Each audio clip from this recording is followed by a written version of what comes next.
নমস্কার বন্ধুরা, আমি দীপান্বিতা।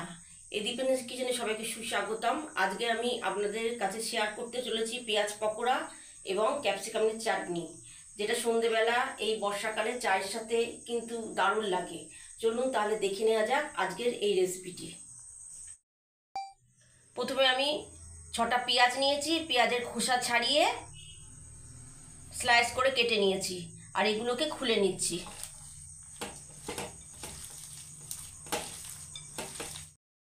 পেঁয়াজের পকোড়াটা বানাবো বলে পেঁয়াজের মধ্যে 1 চামচ স্বাদ অনুযায়ী নুন দিলাম, আর দিলাম সামান্য একটু জোয়ান। তারপরে দিলাম 3টে লঙ্কা কুচি, ঝালটা নিজেদের স্বাদ অনুযায়ী দেবেন। আর দিলাম 1 চামচ লঙ্কা গুঁড়ো, আর দিলাম 1 চামচ ধনে গুঁড়ো। তারপরে এটাকে 10 মিনিট ধরে হাতের সাহায্যে মিশিয়ে নিলাম।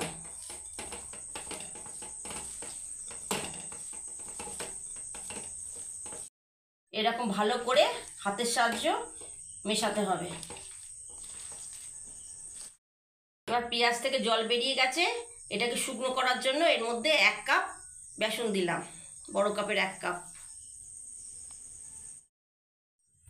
এটাকে মাখিয়ে 10 মিনিটের জন্য ম্যারিনেট করে রেখে দেবো। এটা হাতের সাহায্যে মাখতে হবে, জলের কোনো সাহায্য নেবেন না।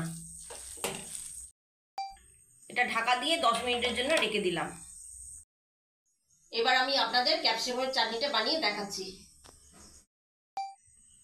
প্রথমে ক্যাপসিকামের মধ্যে একটু তেল মাখিয়ে নিলাম। এবার গ্যাসটাকে জ্বালিয়ে একটি জালির সাহায্যে ক্যাপসিকামটাকে পুড়িয়ে নেব, যতক্ষণ না এর রঙটা কালচে হচ্ছে। এই দেখুন, এর রঙটা কালচে হয়ে গেছে। এরকম ঘুরিয়ে ঘুরিয়ে পুড়িয়ে নিতে হবে। ক্যাপসিকামটা এবার পোড়ানো হয়ে গেছে। এবার এটাকে একটা বাটিতে রেখে দিলাম, যতক্ষণ না এটা ঠান্ডা হয়। আর 5 মিনিটের জন্য এটা ঢাকা দিয়ে রেখে দিলাম। 5 মিনিট পর আমি ঢাকাটা খুলে নিলাম। এবার ক্যাপসিকামটা ঠান্ডা হয়ে গেছে। 5 মিনিটের জন্য ঢাকা দিয়ে রেখেছিলাম এই কারণেই, যাতে ছালটা সহজেই উঠে আসবে। কালো অংশটা ছাড়ানোর জন্য আমি জলের ব্যবহার করেছি। এই ক্যাপসিকামের ভেতর থেকে বীজটাকে বার করে নিলাম। তারপর কুচি কুচি করে নিলাম। এটা ছুরির সাহায্যেও করতে পারেন, আমি হাতে করে করে নিচ্ছি। প্রথমে মিক্সার জারে ক্যাপসিকামটাকে দিলাম,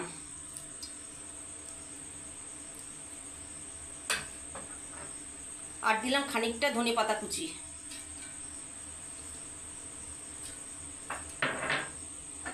এবারে দিলাম পুদিনা পাতা কুচি,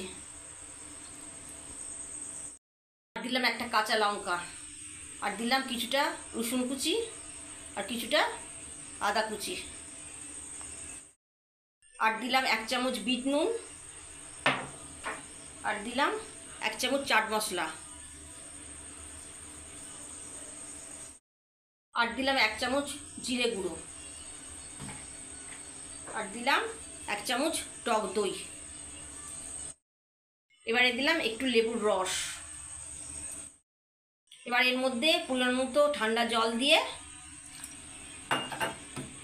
পেস্ট করে নেব।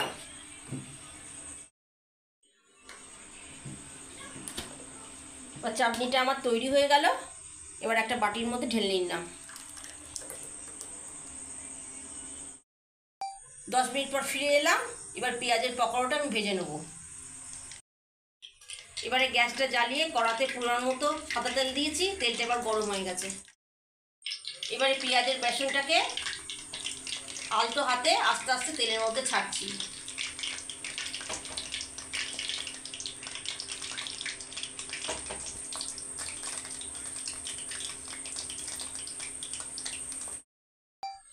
এই প্রক্রিয়াটি কম আঁচে করতে হবে।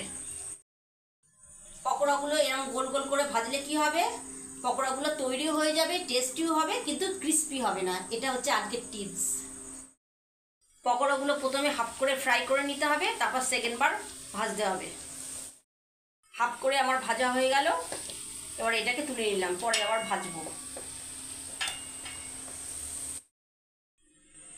এবার একই প্রসেসে এগুলো হাফ করে ভেজে নিচ্ছি।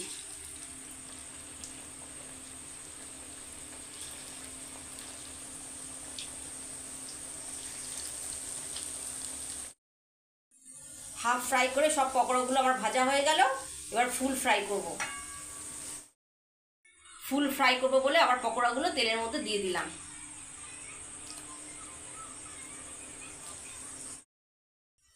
সব পকোড়াগুলো আমার ভাজা হয়ে গেল, এবার আমি তুলে নিচ্ছি।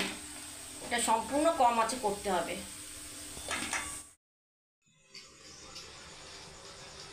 এই পেঁয়াজের পকোড়া আর এই ক্যাপসিকামের চাটনি বর্ষাকালে সন্ধ্যেবেলা চায়ের সঙ্গে খেতে অপূর্ব লাগে। এবার এই পেঁয়াজের পকোড়াগুলো আর ক্যাপসিকামের চাটনিটা একটা কাঁচের ডিশে সার্ভ করে নিয়েছি। এবার ধনেপাতা দিয়ে গার্নিশিং করে দেবো।